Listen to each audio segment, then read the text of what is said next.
네, 안녕하십니까. 정의당 국회의원 양경규입니다. 제가 의원이 된 다음에 전국의 현장의 해고 문제 때문에 여러 군데를 다녔는데요.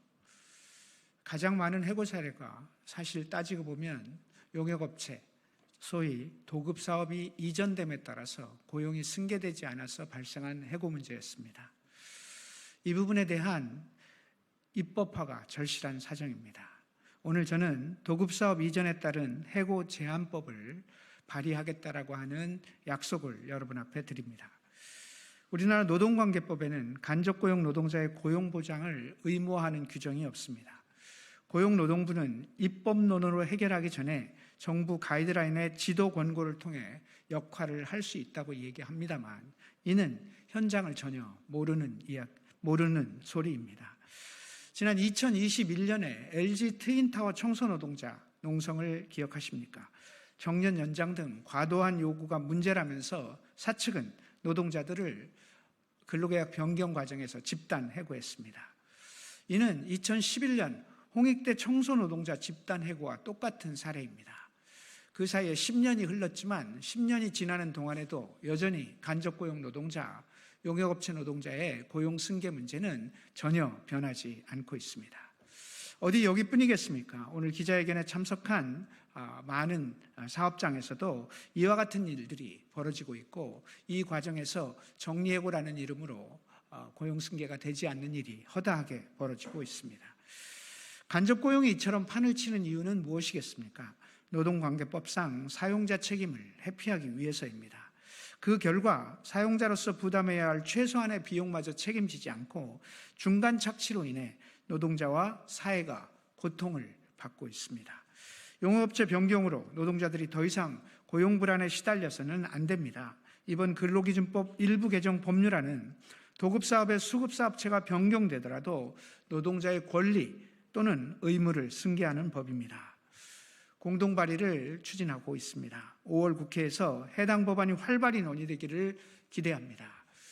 21대 국회가 얼마 남지 않아서 이 법안이 상임위와 본회의를 통과할지는 미지수이긴 합니다만 그것이 언제가 됐든 이 법안은 반드시 통과돼야 될 법입니다. 그래서 오늘 이 법안의 발의를 여러분들께 알리고 기자회견을 하고 있습니다. 이어서 각 현장에서 이런 일들이 어떤 양상으로 나타나고 있는지에 대한 말씀들을 해주시도록 하겠습니다. 맨 먼저 군산 미군기지 캐셔 노동자인 이수영 노동자, 그리고 평택 안성지역 노동조합 경비원 노동자이신 유강은 노동자, 부산 태종대 다누비 열차 간접고용 노동자인 김은정 노동자, 전주 리사이클링 타운 이태성 노동자, 그리고 이와 같은 일들을 책임지고 같이 고민하고 계신 하은성 노무사, 이와 같은 순서로 말씀을 전하는 시간을 갖도록 하겠습니다. 순서대로 제가 말씀드리겠습니다. 안녕하세요. 저는 이수영입니다. 저는 군산 미군기지 안에 있는 미군 사병식당에서 2년 2개월 동안 캐셔로 근무하다 2023년 8월 23일부로 새로운 용역업체로 바뀌면서 고용승계에서 배제되어 실업자로 전락했음에도 신규 용역업체인 갑진개발과 현장 지배인에게 제가 고용승계되지 않은 이유에 대한 그 어떤 답변도 듣지 못한 채 하루아침에 거리에 내몰린 근로자였습니다. 보통 형식적으로라도 면접을 본다는데 제가 있는 사업장은 면접도 없이 지배인이 채용해야 하는 사람과 채용하지 말아야 할 사람을 정해 갑진개발 대표에게 전달했고 이에 따라 채용과 해고가 결정되었습니다. 제가 채용되지 못한 이유는 소위 임금 꺾기에 이의를 제기하다 지배인과 사이가 틀어졌기 때문입니다. 제가 일한 사업장은 오전조와 오후조의 근무시간이 상당히 차이가 납니다. 그런데 연속해서 5주간 근무표가 오후조로 배치되어 한 달 평균 15시간 이상이 줄어들었고 줄어든 임금은 어떻게 되냐고 물으니 연차에서 까겠다는 답변을 받았습니다. 하루 평균 근로시간 6시간이어서 월 최저임금 200만 원에도 못 미치는 임금인데 휴업수당은커녕 연차에서 깐다는 것은 제가 이미 지배인의 눈밖에 났다는 무언의 경고이기도 하였습니다. 하지만 법을 믿고 그건 부당하고 불법이라고 했습니다. 지배인은 군산에서 45년을 넘게 근무한 터줏대감입니다. 그 위세에 대부분의 직원이 굴종하고 있었던 터였고, 그래서 부당하더라도 다들 조용히 입을 닫을 수밖에 없었습니다. 저도 2년 가까이 침묵하고 있었으나 더는 지나칠 수 없어 부당함을 주장하였다가 지배인의 블랙리스트에 올라 결국은 해고를 당했습니다. 최저임금을 쉽게 말하면 근로자의 먹고 자고 싸는 최소한의 생존권을 보호하는 제도적 장치입니다. 이번 저의 부당해고 구제 신청의 전 과정을 요약하자면, 최저임금에도 못 미치는 임금을 받고 일하던 노동자가 자신의 생업 가지고 장난질을 하던 관리자에게 있는 법을 지켜달라고 했다가 관리자의 눈밖에나 생업을 하루아침에 박탈당했고, 더 이상 잃을 게 없는 노동자가 절박한 심정으로 노동위원회에 호소한 사건이라고 할까요? 진노위와 중노위에서 저의 고용승계 기대권과 부당해고가 인정되었지만, 저의 해고를 사주한 지배인이 여전히 지배인의 위치로 그대로 고용되어 있기에 저의 투쟁은 지금부터 시작입니다. 전국 16개 미군 부대 내의 간접 고용 노동자들의 본보기가 되어서 그들의 당당한 권리로 거듭나기를 소망합니다. 감사합니다.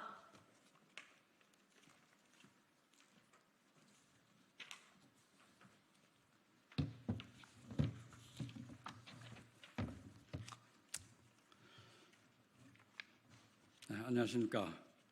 저는 평택에 있는 삼성아파트에서 3년 넘게 일해오다가 노동조합 조합원이라는 이유로 아파트 입주자 대표회의와 관리소장 측이 경비업체를 변경해가며 바뀐 경비업체로부터 경비청소원 11명 중에 오로지 저만 고용승계를 거부, 억울하게 부당해고당한 경비원 유광입니다. 우리 경비청소 노동자들은 오직 나이가 많다는 이유 하나로 아직 일할 수 있는 조건임에도 취직하기가 매우 어려운 것이 어제 오늘의 현실입니다. 정년퇴직하고 나이가 들어 할 수 있는 일이 경비와 청소하는 일밖에 없어 할 말도 못하고, 경비업체가 아파트 관리소 측으로부터 시키면 시키는 대로 하라면 하라는 대로 휴게 시간과 휴게실 근무 환경 등등이 매우 열악함에도 아무 말 없이 묵묵히 일만 하고 있는 실정입니다. 정부와 지자체에서도 노인 복지와 노인 일자리 정책을 늘려가려고 노력하고 있는데도 현장에서는 아직도 정책에 다가가려는 노력이 전혀 보이질 않습니다. 그리고 3개월 쪼개기 계약으로 고용 불안을 야기하고 1년 미만 퇴직 및 이직으로 퇴직금 및 연차 수당도 제대로 못 받고 울며 겨자 먹기식으로 이 업체 저 업체 떠돌아다니고 있는 실정입니다. 작년 말 제가 근무했던 평택 삼성아파트와 서울의 강남 선경아파트와 같이 아파트 입주자 대표회의와 관리소장 등이 경비업체를 바꾸는 편법을 써가면서 경비원들을 마음대로 해고하고 지금까지 4개월 가까이 복직 투쟁을 하고 있는데도 아파트 측이나 경비업체에서는 수수방가로 일관하고 있는 실정입니다. 이런 사례가 어디 평택아파트와 삼성아파트와 강남 선경아파트뿐이겠습니까? 아마 수없이 부당한 해고가 자행되어 있지만 누구도 앞에 나서 투쟁하지 못하고 목구멍이 포도청이라 울며 겨자 먹기식으로 자포자기해 왔을 것입니다. 간접 고용과 3개월 초단기 근로계약으로 늘 고용 불안 속에서 고통받는 아파트 경비 청소 노동자들이 고용 안정과 권익 보호를 위해 멋대로 해고되는 일이 반복되지 않아야 합니다. 그러기 위해서 지금부터라도 평택 아파트를 시작으로 평택 안성 지역, 그리고 서울의 강남에 있는 선경아파트, 그리고 더 나아가 전국에 있는 경비 청소 노동자에 대한 부당해고 근절, 초단기 3개월 근로계약 철폐를 위해 힘없는 경비 청소 노동자들이 정말 맘 편하게 즐겁게 일할 수 있는 날이 오도록 여기 계신 여러분들의 손길이 매우 절박합니다. 힘을 모아주시기 바랍니다. 앞으로 이런 자리가 다시는 되풀이되지 않도록 여러분들의 관심과 협조가 매우 절실한 때입니다. 감사합니다.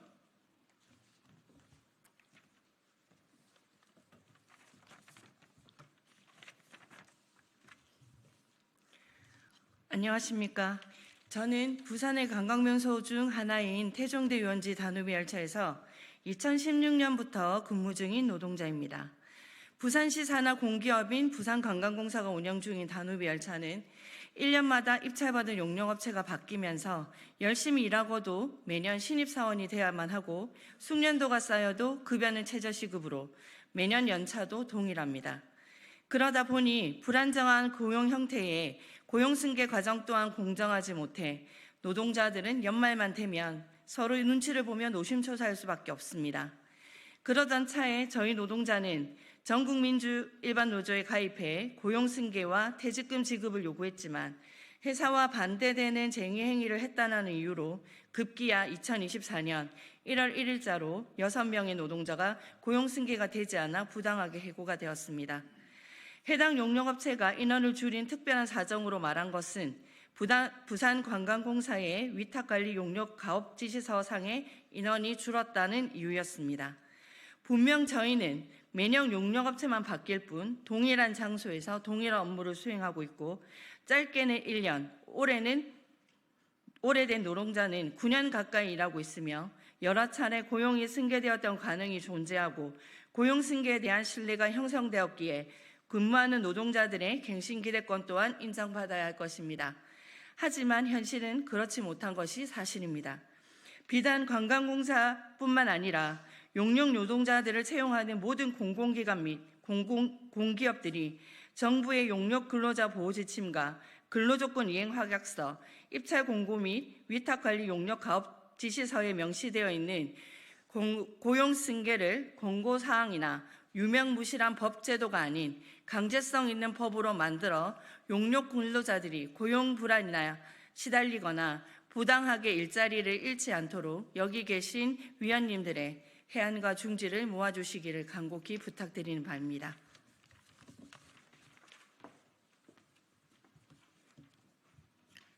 여러분 안녕하십니까? 하지만 전주 리사이클 타운에서 일했던 노동자들 11명은 안녕하지 않습니다.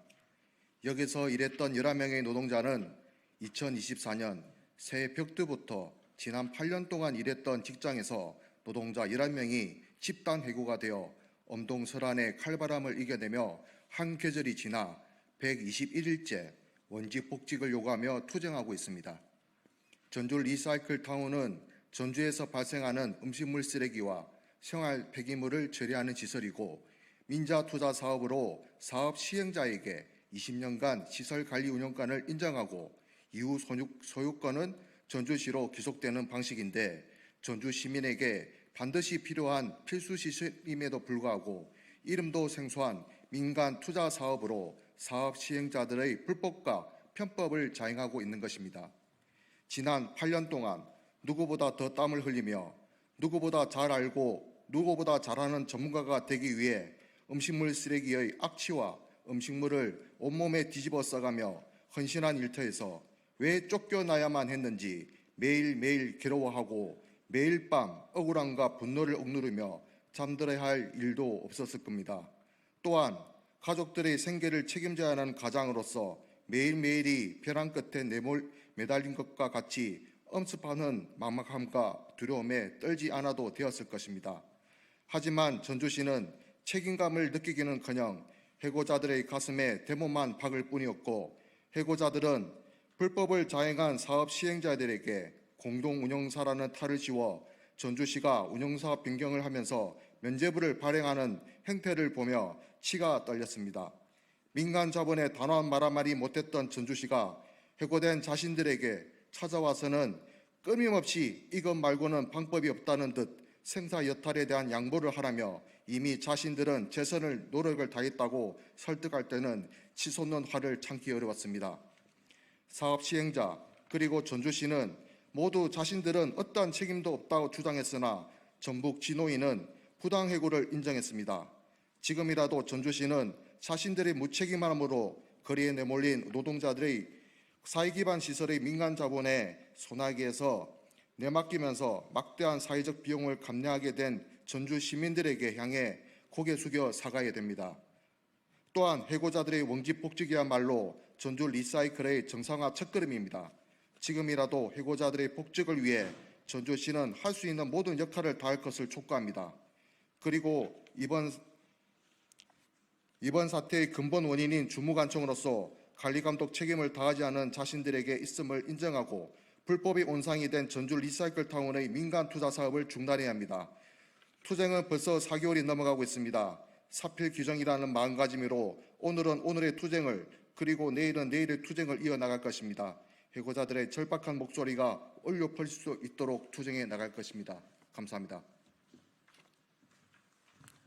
네, 마지막 발언하도록 하겠습니다.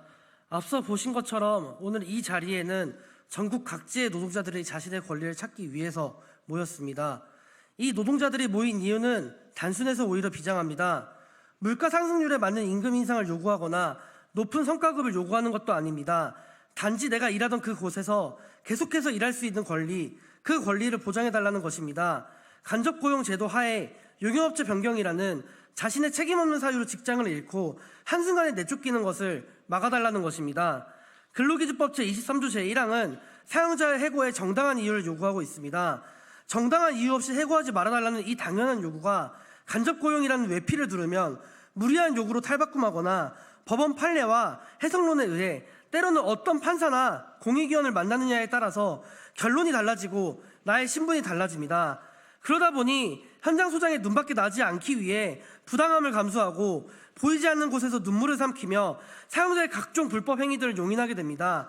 이 환경을 바꿔보자고 노동조합에 가입하면 헌법상 권리인 노동 3권을 행사했다는 이유로 고용승계 명단에서 배제해버리는데 누가 감히 문제 제기를 할 수 있겠습니까? 위법행위를 지시하는 이 사용자의 기세가 등등해지게 만드는 것이 결국 지금의 근로기준법입니다. 결국 이 엉킨 매듭을 풀 수 있는 유일한 방법은 입법입니다.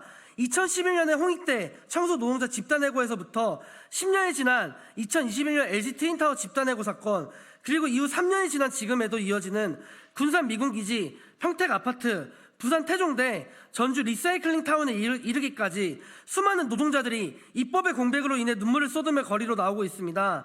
하물며 용역업체 변경으로 해고당했지만 오늘 이 자리에 나오지 못한 수많은 노동자들이 없겠습니까? 고용승계 기대권이라는 벽에 막혀 구제 신청을 할 엄두를 내지 못한 노동자들이 훨씬 더 많을 것입니다. 이 처참한 현실을 바꾸기 위해서는 하루빨리 법안을 통과시켜야 합니다. 지금 이 순간에도 계약 만료일이 다가올 때마다 마음을 졸이는 노동자들이 있습니다. 근로기준법은 사용자의 무차별한 해고를 금지하고 그 사유와 절차에 대한 제한을 두고 있습니다. 그 이유는 해고는 노동자의 생존을 위협하기 때문입니다. 간접고용이라는 외형으로 해고 제한 규정을 형해화하는 것을 금지하는 것은 더 이상 미룰 수 없는 숙제입니다. 잠자고 있는 LG 트윈타워 집단해고 방지법을 깨우고 이 도급사업 이전에 따른 해고 제한법을 발의하여 5월 국회에서 법안을 통과시켜야 합니다. 21대 국회에서 이 논의를 끝맺지 못한다면 22대 국회는 반드시 이 법안을 최우선적으로 논의해야 할 것입니다. 그것이 이 근로기준법의 취지를 되살리는 유일한 길일 것입니다. 감사합니다. 네, 현장의 목소리 잘 들으셨을 거라고 생각합니다. 언론인 여러분, 이 사안은 제가 보기에 여러분들이 한번 집중적으로 취재해서 한 번쯤 다뤄볼 만한 주제가 아닐까 싶습니다. 전국의 이 용역업체 변경에 따른 해고 문제는 굉장히 심각하고 만연되어 있는 문제이기 때문에 여러분들의 각별한 관심을 부탁을 드리겠습니다. 관련된 참고 자료나 관련된 자료들이 필요하시면 저희 의원실에서 언제든지 여러분과 협조하도록 하겠습니다. 아울러 오늘 오후 2시 이와 관련된 전국의 노동자들이 함께하는 용역업체 변경 시 근로관계 승계에 따른 입법 토론회를 오늘 오후 2시 국회의원회관 내에서 개최할 예정이 오니 여러분들께서 추가로 취재를 부탁드리겠습니다. 고맙습니다. 수고하셨습니다. 수고하셨습니다.